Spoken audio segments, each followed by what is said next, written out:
grade 8. ازيكم عاملين ايه؟ يا رب تكونوا بخير. انا مس هبه وده ساينس اكس بي. النهارده ان شاء الله هنكمل مع بعض ليسون 2. مش عايز اطول عليكم. احنا بنشرح مع بعض من الباوربوينت، في نفس الوقت بوريكم على البورد كل التفاصيل، وبنقول مع بعض الاسئله المهمه واسئله الامتحانات وايه اللي المفروض تحفظه عشان تجيب الفول مارك من غير رغي كتير ولا تفاصيل نتوه فيها. طيب تعالى على طول نبدأ في ليسون 2. احنا اوريدي كنا بدأنا وشرحنا مع بعض اتوميك سايز. لو ما كنتش شفت لغاية دلوقتي الاتوميك سايز ارجع للفيديو اللي قبل ده وهتلاقيني بدأت فيه واتكلمنا عن الميجرنج يونت بتاعته وهو بيحصل له ازاي graduation in group and in period، امتى بيزيد وامتى بيقل وليه، وايه هي الاسباب والجيف ريزونز اللي بتيجي عليه. ده كان مختصر الفيديو اللي فات، فلو ما سمعتوش من فضلك ارجع اسمعه عشان آه، درس ماشي ورا بعضه بيترتب على بعض. طيب تعالى بقى نشوف property number 2. يعني property number 1 احنا هنا كل ده في الدرس ايه اللي بنعمله؟ بنشوف الجراديويشن بتاع ال properties of element in modern periodic table. وقلنا كل صفة هناخدها هنعرف هي ازاي بيحصل لها graduation. بتتدرج، بيحصل لها increase or decrease. طيب الالكترونيجاتيفيتي property هي تاني property عندي. بس قبل ما اشرح معاك الالكترونيجاتيفيتي انت لازم تكون عارف حاجة مهمة جدا خدناها في جريد 7. ايه هي؟ كانت بتكلمني عن covalent bond، فاكرينها ولا لأ؟ طب تعالى بسرعة كده ايه افكرك باللي خدناه في جريد 7 سريع سريع عشان تبقى فاهم انا بقول ايه. احنا خدنا حاجة اسمها chemical bonds. ايه هي chemical bonds؟ كانوا نوعين. نوع اسمه ionic bond، مش موضوعنا دلوقتي خالص بس هنتكلم عليه السنة دي برضو هنكمل عليه لكن مش موضوع درسنا. وكمان الكوفيلنت بوند وده اللي احنا النهاردة هنراجع عليه. ايه هي الكوفيلنت بوند؟ طب قبل ما تقولي لي كوفيلنت بوند، هو ليه اصلا الاليمنتس محتاجه تعمل ايونيك او كوفيلنت؟ ليه محتاجه تعمل بوند؟ ليه محتاجه ترتبط بحد؟ قال لي بص بقى، اي اليمنت في الدنيا غرضه الوحيد الهدف بتاعه هو ان الاوتر موست انرجي ليفل بتاعه يبقى completely filled.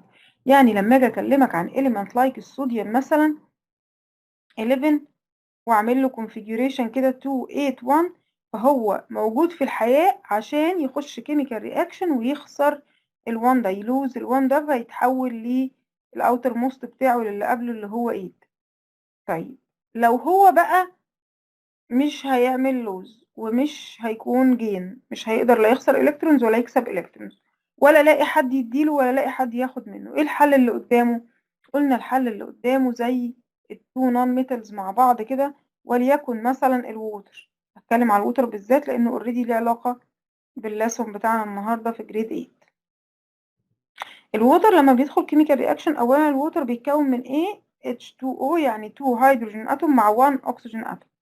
طيب تعالى كده نشوف احنا كنا بنعمل ايه. الاكسجين اتوم دي اللي هي 8، هكتب كده جوه النيوكليوس بتاعتها بوزيتيف 8 واعمل كونفيجوريشن عادي، بس هعمل دواير مش اقواس. دواير مش اقواس.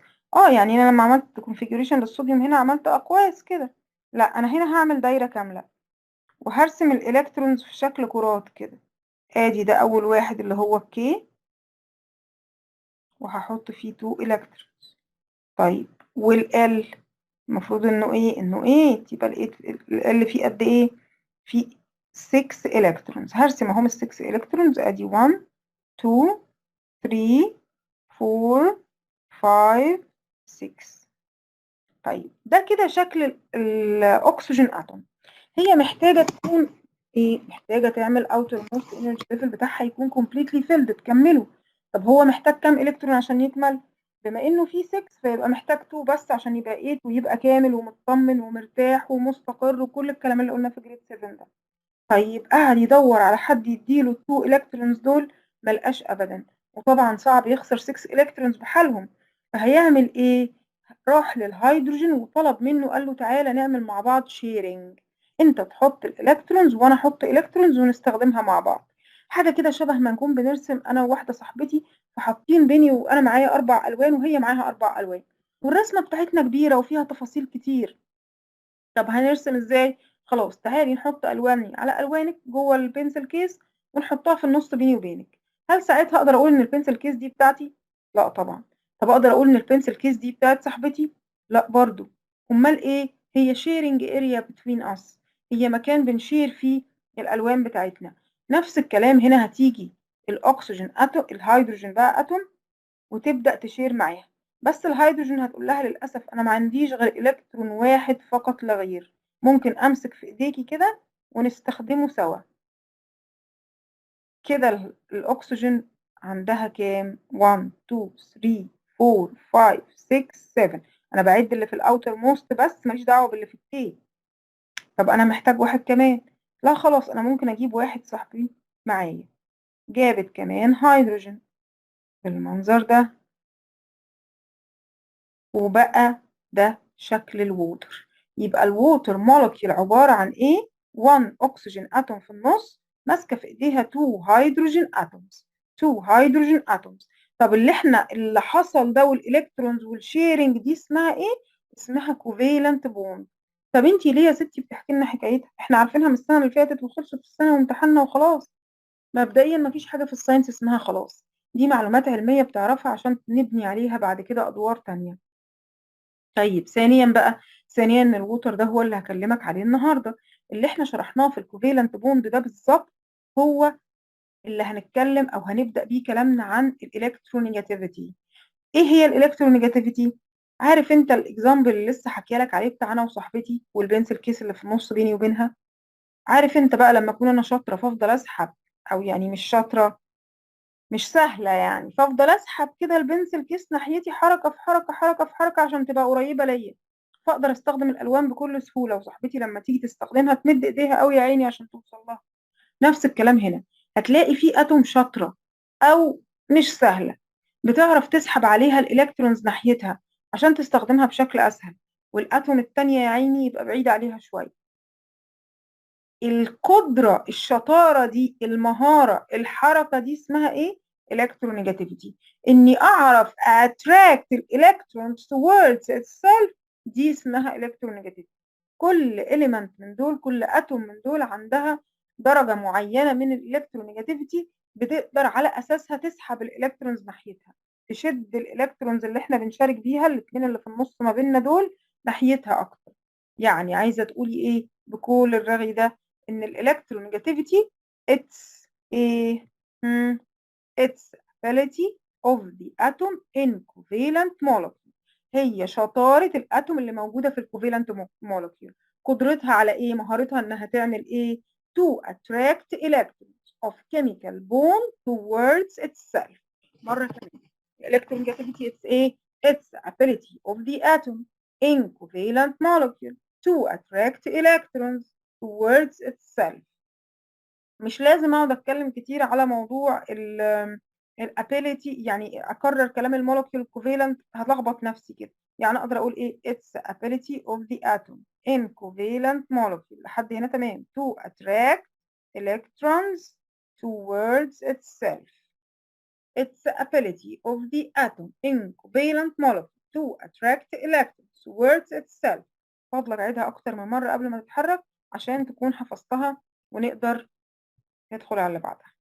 هنا كان بيوضح لي كده انه عن طريق الالكترونيجاتيفيتي دي، ومن هنا هي بتبقى عباره عن رقم، يعني الاكسجين ليه رقم معين الالكترونيجاتيفيتي بتاعته، والهيدروجين كذلك، واي اليمنت بقى موجود جوه كوفيلنت، النيتروجين، الهيدروجين، الاكسجين. طيب بعمل انا ايه بقى؟ بحسب الفرق ما بينهم. يعني ايه؟ يعني مثلا في مولكيول زي الووتر اللي انا كنت لسه عاملاه، بيتكون من ايه؟ قال لي بيتكون من هيدروجين واكسجين، طبعا 2 هيدروجين، بس انا هنا عايز الالكترونيجاتيف. هبدا اخد اكزامبل، مثلا فور اكزامبل، الارقام دي مش حقيقيه ومش عليك حفظها، انا بس هقولها لك فور اكزامبل. قال لي لو انت عندك مثلا الهيدروجين 2.1 الالكترونيجاتيفيتي بتاعتها، طيب والاكسجين مثلا 3.5، تعالى كده شوف الفرق ما بينهم ايه، اعملهم ماينس بعض، الكبير ماينس الصغير، هيطلع ايه؟ قال لي هيطلع معايا 1.4. الديفرنس between the electronegativity of oxygen and the hydrogen كده تعتبر relatively high، كده تعتبر كبيرة. كبيرة ايه يا ميس؟ ده 1.4 ده رقم صغير جدا. لا، بالنسبة للالكترونيجاتيفيتي ده رقم كبير جدا. احيانا الالكترونيجاتيفيتي الديفرنس between them بيطلع ب 0.0 كذا، او 0.1 او 0.2 او 0.4. كل ده قليل جدا، لكن اول ما نعدي 0.6 ده معناه ان الاليمنت ده او الديفرنس بين الاليمنتس دي كبير. طب ايه معناها يعني؟ كل ما يكبر هيحصل ايه؟ كل ما يكون الديفرنس بين الالكترونيجاتيفيتي اكبر، ده معناه ان الكومباوند اللي انا بتكلم عليه ده بولار كومباوند. يعني ايه بولار كومباوند؟ حالا هتعرف. كل اللي عايزاك تعرفه ان عن طريق الديفرنس ان الكترونيجاتيفيتي بقسم الكوفالنت كومباوندز لنوعين. اول نوع البولار كومباوند، وتاني نوع الحمد لله ما بقاش عندك اسمه نون بولار كومباوند. عليك تعرف اسمه بس مش اكتر، او انه في نوع اسمه نون بولار كومباوند بس، مش عليك اي تعريفات او اي اكزامبلز عليه. يبقى الالكترونيجاتيفيتي الديفرنس بين الاليمنت في الكوفالنت مولكيول بيخليني اعرف انه لو هو الفرق ده كبير، رقم كبير، كبير يعني قد ايه؟ تقريبا معدي 0.6، فده يبقى بولار كومباوند. طب لو كان الديفرنس ده قليل قوي يبقى ده نون بولار كومباوند. طب تعالى نعرف ان البولار كومباوند هو ايه. اول حاجه البولار كومباوند، لو انا جيت اعمل له ديفينيشن يعني بناء على اللي شرحناه كده هنقول ايه؟ هنقول اتس كوفالنت كومباوند. هو عباره عن كوفالنت كومباوند، احنا اتفقنا التقسيمه دي تخص الكوفالنت بس. in which the difference in electronegativity between its element is relatively high. مره كمان، ايه هو البولار كومباوند؟ هو الكومباوند اللي الفرق ما بين الالكترونيجاتيفيتي بتاعت الاليمنتس بتاعته عالي، كبير. كبير قد ايه؟ قلنا معدي 0.6 ده مثلا. طيب تعالى نشوف تاني، نقول الديفينيشن مرة كمان وحاول تقوله معايا.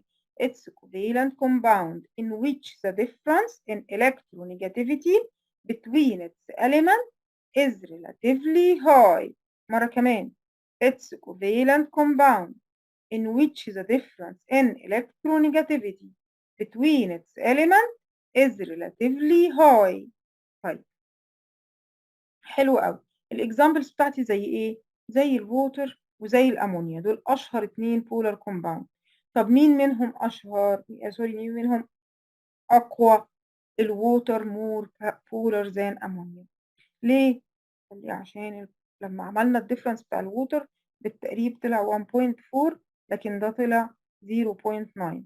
ستيل الديفرنس هاي لكن مش اقوى من الووتر، مش اكبر من الووتر. طيب الووتر طبعا عارفين انه بيتكون من 1 oxygen atom and 2 hydrogen atoms، لكن الامونيا بيتكون من 1 نيتروجين مع 3 هيدروجين اتوم. هل علي اعرف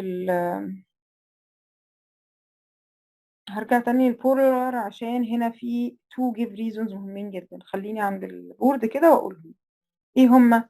اول حاجة عندي يجي يقول لي الووتر is polar compound. الووتر بولار كومباوند. يس give reason. طبعا ممكن السؤال يستبدل بكلمة أمونيا is polar compound، هي وهتبقى نفس الإجابة بالظبط. هقول لك إجابة تنفع للاتنين. هقول إيه؟ أنا متأكدة إنك بتقول معايا دلوقتي سهلة جدا الديفينيشن اللي حفظناه because the difference، واوعى تنسى كلمة difference عشان الناس اللي بتنساها للأسف نص الدرجة. the difference in electronegativity، the difference in electronegativity between its element. ماله الديفرنس ده؟ is relatively high، يعني تقريبا كلمة relatively دي حطيناها عشان الأرقام إيه؟ تبدو صغير. relatively high. طيب ده بالنسبة لي أول سؤال عندي. طب تاني سؤال، قال لي تاني سؤال عندي هو إيه؟ تحس إن سؤالين في بعض شوية. لما يجي يقول لي الووتر more polar than ammonia، more أو polarity of water more than ammonia، more polar than ammonia. ليه بقى؟ حط بقى الاتنين definition جنب بعض. يعني ايه؟ يعني هقول because the difference in electronegativity between water's element more than difference in electronegativity between ammonia's element. برافو عليك. يبقى تاني مرة هقوله لك مرة كمان because the difference in electronegativity between water's element more than difference in electronegativity between ammonia's elements. السؤالين دول مهمين جدا جدا مع definition electronegativity تقريبا، والاكزامبلز طبعا دي اكتر حاجة بتيجي في الامتحان. السؤالين دول الديفينيشن والاكزامبل، ده باختصار شديد جدا الجزئية بتاعت الالكترونيجاتيفيتي. طيب بعد كده هيقابلنا ايه؟ هيقابلنا الميتاليك اند نون ميتاليك بروبرتي. تاني قبل ما ادخل فيها انا مضطر افكرك بجريد 7. هو انت كل شويه تقول لنا جريد 7 جريد 7؟ احنا اتفقنا، قلت لك قبل كده كذا مره، الاعداديه منهج واحد كبير متقسم 3 اجزاء. اللي خدته في اولى بنكمل عليه في تانية، فلازم ابقى عارف اللي في اولى، واللي بقى هناخده في تانية هو اللي هكمل عليه في تالتة، فلازم تبقى عارف اللي خدته اولى وتانية. الساينس في الاعداديه هو منهج واحد طويل بس متقسم 3. طيب تعال نشوف وافتكر معاك كده ايه هي الميتالز والنون ميتالز. اكشلي احنا بدأنا الكلام عن موضوع الميتالز والنون ميتالز ده من امتى؟ من جريد 4. قلنا ان كل الاليمنت بتتكون عندي او بتتقسم عندي لثلاث حاجات: ميتالز، نون ميتالز، اند نوبل جازز.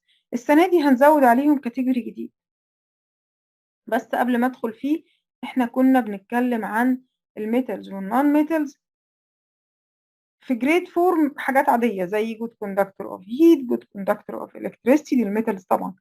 have luster, high melting point, high boiling point.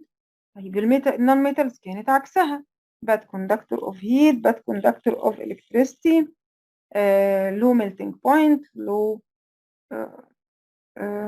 boiling point، كل الكلام ده. جينا في جريد 7 كبرنا شوية وبدأنا ندخل electronic configuration، وقلنا ان الميتالز دايما بيبقى عندها ايه؟ less than 4 electrons. برافو عليك. لكن النون ميتال have more than 4 electrons. زي ايه؟ تعالى بسرعة كده اما اديك اكزامبل، مش هينفع ان احنا نعديها كده. 2 8 1 ده كده ميتال. حكمتي منين انه ميتال؟ عشان عنده 1 في الاوتر شيل. لو كان عنده 2 او 3 هيبقى برضو ميتال. طب لو كان عنده بقى فوق الفور، مور 4 يعني، لايك وات؟ لايك الكلورين مثلا، اهو 2 8 7 KLM 287. هو عنده كام في الاوتر شيل؟ عنده 7 الكترونز. عنده كام؟ 7 الكترونز، يعني more than 4. عشان كده قلت انه هم ميتالز. طيب وفي مين كمان؟ ايه الميتالويد ده؟ خليه دلوقتي هرجع له. في النوبل جازز، والنوبل جازز احنا عارفينها، او الانرت جازز اللي هي عندها كام في الاوتر شيل يعني يا ميس؟ اللي هي completely filled زي الارجون 18 2 8 8. عندها الاوتر موست انرجي ليفل completely filled. completely filled. كل النوبل جازز بالشكل ده. وموجودة فين؟ اتفقنا انها موجودة في اقصى الرايت سايد، extreme right side في المودرن periodic table. امال مين بقى الضيف الجديد اللي دخل علينا؟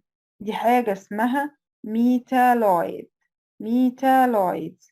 ايه الميتالويدز؟ الميتالويدز خد بالك عشان الديفينيشن بيجي كتير جدا في الامتحانات. They are the element which have both properties of metal and non-metal. يعني هي حاجة في النص كده، عندها البروبرتيز بتاعة الميتال وبرضه بتاعة النون ميتالز، لكن بتعتمد على الظروف اللي هي موجودة فيها. هناخدها بالتفصيل امتى بتظهر ظروفها، مش السنة دي، السنة الجاية ان شاء الله. اما دلوقتي عليا اعرف بس ان هي have both properties of metal and non-metal. have both properties of metal and non-metal. طيب تعالى بقى نشوف بالنسبة للميتالز مثلا. احنا واخدين من جريد 4 نفس الاكزامبل اللي انا كنت لسه كاتبه لك، هو اللي هو الصوديوم 11. تعالى كده نعمل له configuration ونشوف بيعمل ايه لما يدخل chemical reaction. اول حاجة هو عنده K و L و M. ال K فيها 2، L فيها 8، وال M فيها 1. اول ما بيجي يدخل chemical reaction قول انت معايا بيحصل له ايه؟ برافو عليك، lose 1 electron. lose 1 electron. اسهل عليه كتير قوي يفقد الالكترون ده ويتحول ل فاكر؟ برافو، positive ion. positive ion. هو انت ليه قلتي بوزيتيف ايون؟ ايه اللي خلاكي تقولي بوزيتيف؟ عد معايا كده، احنا عندنا اللي جوه النيوكليوس دايما هو البوزيتيف. طب انا عندي جوه النيوكليوس كام؟ 11 زي ما هو، عشان هو ما فقدش حاجه من البوزيتيف، هو فقد الكترون بس، والالكترون نيجاتيف مش بوزيتيف. الكي زي ما هو ما جرالوش حاجه، والال كمان زي ما هو، لكن بقى في ان عندي، لا خلاص، رمى الالكترون اللي معاه واكتفى باللي عنده لحد كده. طيب عد لي كده اللي جوه النيوكليوس بيبقى بوزيتيف 11 بوزيتيف، اللي بره ده الالكترونز دي نيجاتيف، عدها كده 2 و8 10، يبقى البوزيتيف بقى 11 والنيجاتيف بقى 10. مين غلب فيهم؟ دايما بقول لهم الفايز بنكتب اسمه، الفايز طبعا البوزيتيف. طب غلب بكام؟ غلب ب1 عشان هو 11 لكن النيجاتيف 10، فبقى بوزيتيف ايون. هل ده بيحصل في كل الميتالز؟ كل الميتالز tend to lose their outermost electron. يعني عندها 1 عندها 2 عندها 3، ايا كان هي بتميل لانها تديهم لاي حد، كريمه جدا ومعطاءه جدا، بتدور على حد محتاج الكترونز وتديها، وتديله الزياده اللي عندها في الاوتر موست، وتكتفي هي بالباقي عشان تبقى completely filled. يبقى كل الميتالز change into positive ion. كل الميتال change into positive ion. why؟ give reason. ليه الميتال tend to lose electron؟ to reach electronic configuration of the nearest noble gas preceding them. يعني ايه الحتة دي؟ وخد بالك منها كويس جدا. يعني زي ما انا لسه قايله لك، الغرض لاي element في الدنيا انه يكون الالكترونيك configuration بتاعه مكتمل، الاوتر موست completely filled. طب مين اللي في خلقة ربنا مش محتاجين يعملوا اي حاجة عشان يكونوا completely filled؟ مين هما؟ النوبل جازز. يعني اي element بيحاول يقلد النوبل جازز، بالظبط كده، برافو عليك، اي element في الاخر غرضه انه يقلد النوبل جازز. يبقى لما يجي يقول لي ليه، هقول له to reach electronic configuration of the nearest noble gas، اقرب نوبل جازز ليه. يعني مثلا الصوديوم ال 11 ده بعد ما بقى بوزيتيف ايون بقى عنده كام الكترون؟ بقى 10. شبه مين من النوبل جازز؟ شبه النيون، نيون 10. طب هل النيون 10 ده قبله ولا بعده؟ لا، هو في الأصل الصوديوم 11 والنيون 10، يبقى النيون ايه؟ قبله مش بعده. يعني preceding them، عشان بيجي في الرايت wrong يقول لي following them، يعني يقول لي ان الميتال tend to lose to the nearest noble gases and change into positive ion similar to nearest noble gases following them. وده طبعا بيعمل عندكم لخبطة. من الآخر وبدون تفاصيل، أي ميتال بتحاول تقلد النوبل جازز اللي قبلها مش اللي بعدها. اللي قبلها يعني إيه؟ يعني preceding them. nearest noble gas preceding them. طيب كمان البوزيتيف ايون بتشيل نفس النمبر بتاع البوزيتيف تشارجز، بتبقى بوزيتيف عشان زي ما اتفقنا البوزيتيف هو اللي غلب، ونفس الرقم اللي خسرته هو اللي بيتكتب. يعني لو هي لوز 1 فبيبقى بوزيتيف 1، لو هي لوز 2 تبقى بوزيتيف 2، وهكذا. وعشان نفض الموضوع ده خليك ورا الفايز دايما، الفايز اكتب اسمه وشوف هو غلب بكام. طيب البوزيتيف ايون معنى كده ان الديفينيشن بتاعه هيبقى ايه؟ It's an atom of a metallic element which lost one electron or more during chemical reaction. الاتوم مادام لوست تبقى بوزيتيف ايون. يعني جالك في الساينتفك تيرم ما ينفعش تكتب metals. بشوف ناس كتير جدا السؤال بيجي لها it's an atom of metallic element وممكن يلخبطك ويشيل كلمة metallic خالص. the atom which lost electrons يقوم كاتب لي metals غلط طبعا. الاتوم مادام خلاص lost الالكترونز بقت بوزيتيف ايون، ما بقتش الميتال. يبقى مرة كمان الديفينيشن قبل ما نتحرك، أنا مصرة تخرج حافظ معايا عشان ما ناخدش وقت كتير في المذاكرة ونبقى وفرنا وقتنا. It's an atom of metallic element which lost one electron or more during chemical reaction. النون ميتال العكس. النون ميتال أولا tend to إيه؟ جين. برافو عليك. يعني ايه جين؟ يعني هتكسب. طب تعالى شوف example. ادي الكلورين عنده 17 بوزيتيف بروتون، وادي الكي بتاعته فيها 2، والال 8، والام 7. طب واحد عنده 7، هل هيروح يتبرع بالسفن كلهم؟ لا طبعا، هيدور على حد يديله عشان يكسب منه بس 1. هو محتاج كام؟ محتاج 1 إلكترون. وبالفعل هيفضل يدور لحد ما يلاقي حد. فساعتها هيبقى عنده بوزيتيف 17، والكي بتاعته هيبقى 2، والال زي ما هي 8، بس الام هتبقى كسبت 1 وفيها 8. طب عد النيجاتيف كده. 2 8 8 بقى 18. طب 2 8 8 18 ده نيجاتيف، وكان بوزيتيف 17. مين اللي غلب؟ النيجاتيف. هكتب اسم. غلب بكام؟ غلب ب1. احط ال1.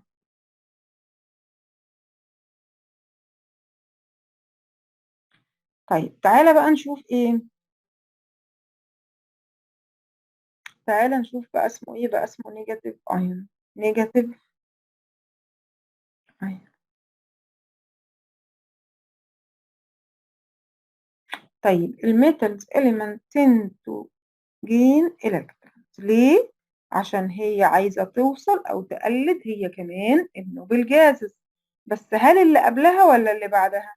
يعني دي كده بقت شبه الارجون 18. لا، ده اللي بعدها. هي اصلا 17 بقت 18. يبقى بتقلد النيرست نوبل جازز ايه؟ following them. following them. النيجاتيف ion carry number of negative charges equal to the number of the lost electrons. تمام كده؟ بتساوي اللوست electrons.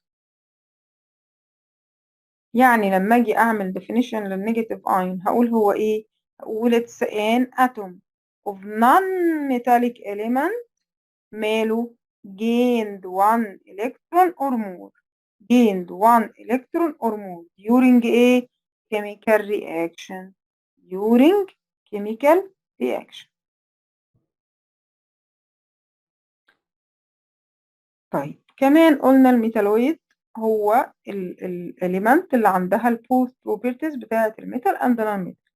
زي مين؟ زي البورون، وزي السيليكون، وزي الارسنك، وزي الجرمانيوم. الاكزامبلز مهمة جدا للميتالويد: السيليكون، والبورون، والجرمانيوم، وكمان الارسنك. هقف لحد هنا ومش هتكلم على graduation لان الموضوع هياخد شوية وقت وشرح طويل. زي ما اتعودنا مش عايزة الفيديو يكون طويل قوي. هوقف لحد هنا. عندنا جزء تاني ان شاء الله هنتكلم فيه على الجراديويشن بتاع الميتاليك والنون ميتاليك مع الكيميكال اكتيفيتي بتاعتهم. وبكده نكون خلصنا منهج اكتوبر. الفيديو الجاي، مش الفيديو ده، ان شاء الله الفيديو الجاي هيكون اخر فيديو في ليسون 2، وبالتالي هنبقى خلصنا منهج اكتوبر اللي عليه الامتحان. اشوفكم على خير. اتمنى تذاكروا الجزء ده والجزء اللي فات وكمان ليسون 1. واشوفكم المرة الجاية على خير. باي باي يا شباب.